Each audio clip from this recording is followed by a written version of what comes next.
Halo pemirsa JPR TV dari Sabang sampai Merauke, dari Miangas hingga Pulau Rote. Bertemu lagi dengan saya Diantri Arfiani dalam program Kominfo Newsroom.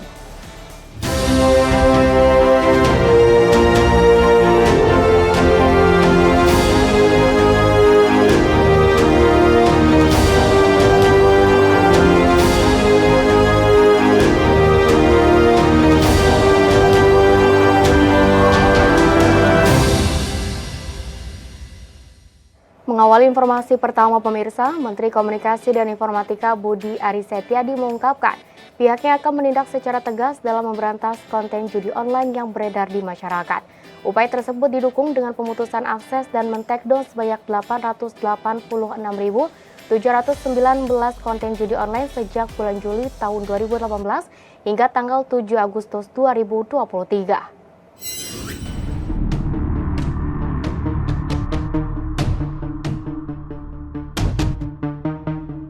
Kementerian Komunikasi dan Informatika terus berupaya memberantas konten judi online secara menyeluruh dengan cepat, tepat, dan sigap. Menteri Komunikasi dan Informatika Budi Aris Setiadi dalam konferensi pers yang menyampaikan, upaya nyata yang telah dilakukan Kominfo adalah dengan melakukan pemutusan akses dan men-takedown beberapa aplikasi seperti Domino Island di Google Play Store maupun Apple Store. Tercatat, sejak bulan Juli tahun 2018 hingga 7 Agustus 2023, Kementerian Kominfo juga telah melakukan pemutusan akses dan men-takedown sebanyak 886.719 konten perjudian online. Dengan rata-rata hariannya sebanyak 1.500 hingga 2.000 situs termasuk aplikasi game judi online yang serupa dengan Domino Island. Sejak saya dilantik tanggal 17 Juli 2023 hingga 7 Agustus 2023, Kominfo telah memutus akses dan melakukan takedown terhadap 42.622 konten perjudian online. Lebih lanjut, Menkominfo Budi juga menegaskan sebagai langkah konkret, Kominfo juga akan menggencarkan edukasi melalui program literasi digital yang dilanjutkan dengan melakukan koordinasi secara komprehensif dengan berbagai pihak terkait, terutama lembaga hukum, untuk menindaklanjuti perjudian online secara tegas, baik itu bagi pengembang, bandar, sponsor maupun yang mempromosikan. Oh iya, nanti kan kita lihat polanya, kan yang penting sekarang kita udah lakukan dulu nih satu langkah. Berikutnya nanti kita lakukan edukasi, literasi ke developernya, ke aparat penegak hukum untuk melakukan tindakan-tindakan langkah selanjutnya, ke pihak perbankan untuk melakukan blokir rekening-rekening. Jadi ini semua pekerjaan komprehensif, Mas. Jadi kita kepung semuanya, termasuk juga soal yang tadi Mas bilang, tindakan hukum untuk para pengembangnya kan, itu akan kita lakukan. Tapi kan kita harus lakukan koordinasi dulu dengan semua pihak terkait. Gitu. Pemirsa, Dirjen IKP Kementerian Kominfo Usman Kansong menyampaikan, pemerintah tengah mengupayakan penyediaan visa on arrival guna memberikan kemudahan layanan keimigrasian bagi jurnalis asing yang akan meliput konferensi tingkat tinggi ke-43 ASEAN pada tanggal 5 hingga 7 September 2023 mendatang.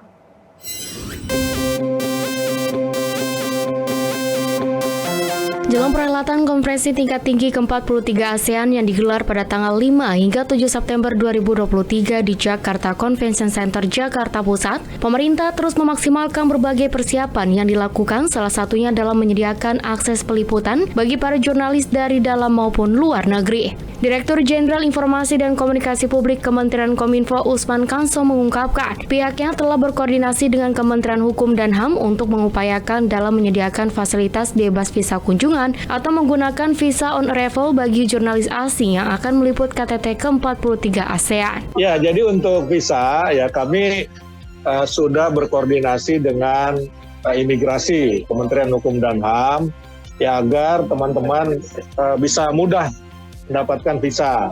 Ya, kita upayakan VOA lah, visa on arrival ya, seperti kemarin di Labuan Bajo juga kan seperti itu ya.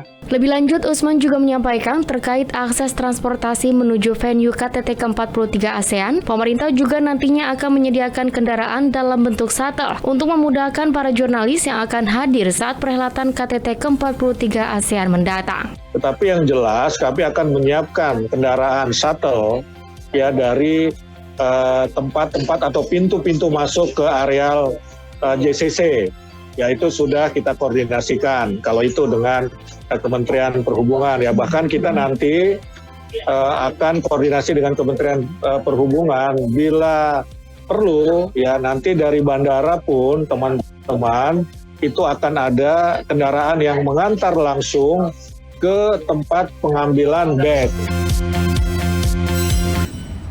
Informasi lainnya pemirsa, hari ini tepat diperingati sebagai Hari Ulang Tahun ASEAN ke-56 dengan tema Epicentrum of Growth.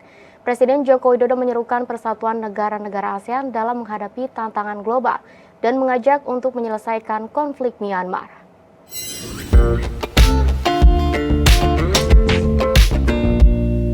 Presiden Joko Widodo menghadiri peringatan HUT ke-56 ASEAN tahun 2023 di Nusantara Hall Gedung Sekretariat ASEAN, Jakarta. Perayaan internasional ini bertujuan untuk memperingati berdirinya Organisasi Perhimpunan Bangsa-Bangsa Asia Tenggara atau Association of Southeast Asian Nations. Dalam pidatonya, Presiden menegaskan bahwa dalam perayaan Hari Ulang Tahun ke-56 ASEAN ini, tekad yang ingin dibawa Indonesia sebagai pemegang mandat keketuaan adalah menjadikan Asia Tenggara sebagai kawasan yang stabil dan sejahtera. Hari ini, 56 tahun yang lalu, ASEAN dibentuk. Dengan tekad untuk menjadikan Asia Tenggara sebagai kawasan yang damai, stabil, dan sejahtera. Dan hari ini, saya ingin kita meneguhkan kembali semangat dan tekad itu.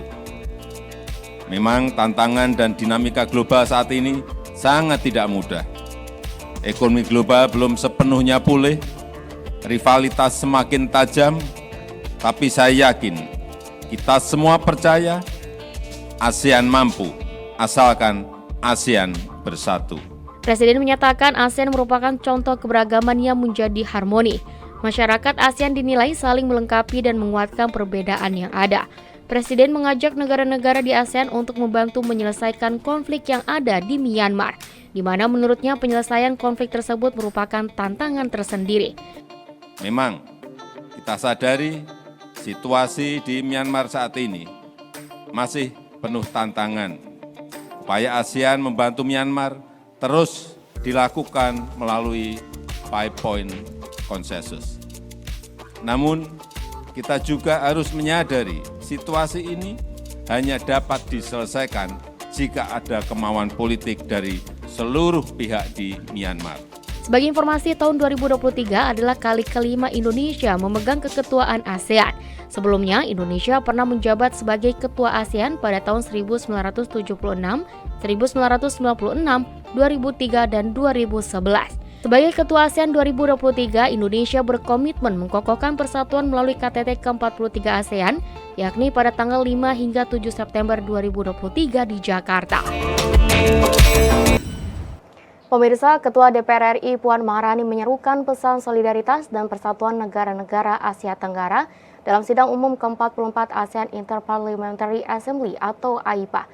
Puan berpesan AIPA harus dapat menemukan titik temu komitmen bersama di tengah perbedaan antar negara AIPA.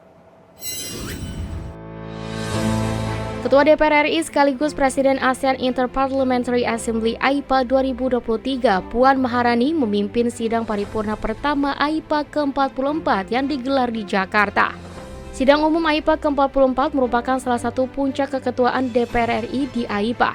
Menyusul presidensi DPR sebagai Ketua AIPA tahun 2023, momen ini juga bertepatan dengan keketuaan Indonesia di ASEAN.